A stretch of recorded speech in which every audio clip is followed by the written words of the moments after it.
seorang pengguna media sosial bernama Vime melontarkan sindiran keras terhadap Hajar Aswad dengan menyebut batu suci umat Islam itu sebagai batu sial yang layak dikencingi dan diperaki. Adapun hinaan dari Vime yang menyebut Hajar Aswad sebagai batu sial dan layak dikencingi itu diunggah netizen tersebut lewat Twitter pribadinya v_my_, seperti dilihat pada Minggu 26 Juni 2022. Menanggapi postingan warganet itu, netizen Vime pun kemudian membagikan foto tempat suci umat Islam, yakni Ka'bah, dan seorang jemaah haji tengah mencium batu Hajar Aswad. Sementara dalam narasinya, Vime menyebut Islam merupakan agama penyembah kotak hitam dan batu jamban. Ia pun mengunggah sebuah tulisan bernada hinaan Hajar Aswad. Menurutnya, isi tulisan itu merupakan referensi terkait pernyataan soal Islam penyembah batu jamban.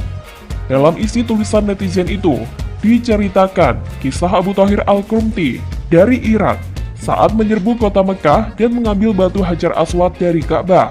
Ketika Abu Thahir Al-Qurmuti atau Qormuti dari Irak menyerbu Mekah dan menghabisi lebih dari 30.000 muslim, menghancurkan Ka'bah dan mengambil hampir seluruh batu hitam di Ka'bah.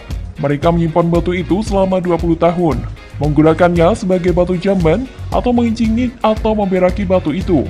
Bahkan lebih dari itu, ketika orang-orang sedang sibuk menghancurkan Ka'bah, Qormuti berteriak-teriak ke langit sambil berkata, "Akulah sang pencipta. Mana nih burung-burung Allah? Di mana kau Allah?"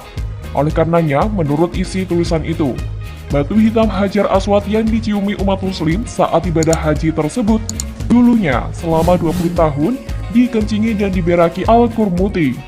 Berdasarkan isi tulisan unggahannya itu, netizen Vime pun menilai Hajar Aswad tak lebih dari batu sial biasa yang layak dikencingi dan diberaki di jamban. Wah, sadis sih ini.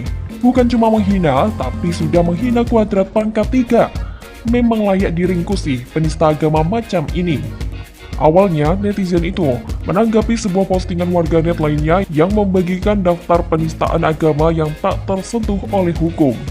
Daftar penistaan yang untouchables ini saya catat sebagai bentuk metode politis yang bertujuan mempererat gerombolan kadrun, kata warganet pengguna akun Tita 83079013. Tapi, fenomena penistaan agama ini berulang dan orang-orangnya tidak kapok. Mungkin ada beberapa sebab, terutama mencari popularitas. Dengan narasi kontroversi itu diharapkan mampu mendulang keuntungan yang banyak, termasuk misalnya konten prank. Hal tersebut tentunya dapat mengganggu kerukunan hidup antar umat beragama. Dadang Kahmat mengingatkan bahwa seruan Al-Quran adalah meninggalkan mencaci agama lain. Dalam Quran Surat Al-An'am ayat 108, "Kita ini negara Bhinneka Tunggal Ika. Siapapun tidak boleh saling menghina. Dalam Islam ada larangan mencerca agama lain. Nanti agama lain juga akan mencerca sesembahan kita. Jadi tidak boleh menghina agama lain." Kedepannya, mungkin layanan media sosial harus mampu memblokir secara otomatis tulisan, status, atau postingan masyarakat yang bisa mengakibatkan keresahan masyarakat banyak, termasuk menghina individu dan menghina agama, macam netizen di atas. Seorang netizen bernama Vime hina Ka'bah. Hajar Aswad batu sial, layak dikencingi dan diberaki. Tidak punya adab, tangkap. Ditulis oleh tim redaksi jurnal, dikutip dari berbagai sumber.